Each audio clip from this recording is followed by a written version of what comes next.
Jan, you've just returned from Gaza. If you can tell us a little bit more about what the experience was like there for you, because, of course, we continue to see these horrifying images come out from the Strip. Yeah, and it's even worse when you're there because you're among people in utter desperation, in destruction beyond belief, and with hopelessness without belief, because this is the most trapped civilian population under the worst bombardment in modern history against any civilian population. And we're not even getting in the emergency aid that this bombarded population is in need of. Jan, I just want you to just build on that a little bit. You said it's much worse than the images that we're seeing. Just exactly what were you seeing? Well, I was all over the Rafah area and at the very southern end of Gaza, which is the last escape, really. There was 250,000 people there.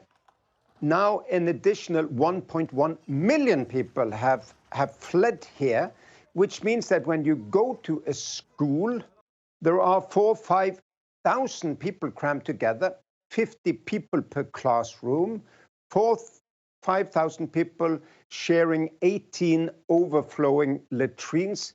So the smell, the stench, the seeing of these children completely malnourished, epidemic disease. We're giving as much aid as we can. We're trying to get in more aid, which is not easy. We cannot stop this bombardment. Only Israel and its allies can stop it. We saw the tragedy that unfolded just a few days ago, where over 100 people were killed as they were trying to get to the aid because of Israeli forces opening fire. And then we continue to hear about the trucks that can't get in. We continue to hear about, the United States doing that airdrop. It's all just one tragedy after another. 300,000 people are in famine. The name of the border crossing next door is called Karni. There is another one, Eres. I've been going through there many times in my life. Trucks could go there immediately. And then the US and others are forced to resort to the most primitive, the least precise, the most chaotic of aid anywhere, which is airdrops.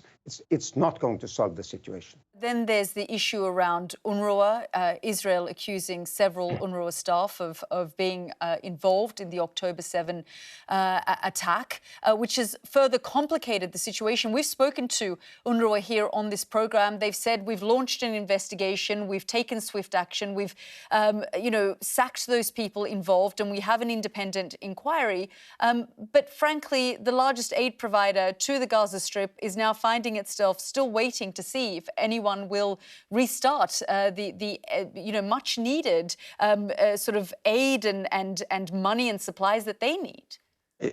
Indeed. There is one dominant, important aid organization in the Gaza Strip, and it's UNRWA. When that is defunded, none of the others of us, including we in NRC that have 68 workers providing as much as we can under the circumstances, we cannot substitute UNRWA. Israel drops these allegations in the media. They never presented it to UNRWA. They never given it to the member states. They never given it now to the investigators who are looking into this. These are mere allegations. And still the donors dropped the aid, which means that UNRWA will soon run out of money, and then will be the total collapse of the lifeline to this civilian population. We are looking at foreign aid on the programme and discussing the fact that in the UK, there were cuts to foreign aid and that hasn't been increased in the last couple of years and it doesn't look like it's going to be. And this is hugely problematic when the international community, there are a number of crises across the globe, doesn't necessarily step up to provide the aid that is needed. Indeed. What we're seeing as aid workers is that the number of mouths to feed the number of refugees and displaced are going through the roof at the moment. It's a doubling now in 13 years, the number of people who are fleeing violence and war. When the UK and now the US and even Germany has provided less funding. So I was just in Sudan, at the border between Chad and Sudan, where people fled the most horrific violence in Darfur.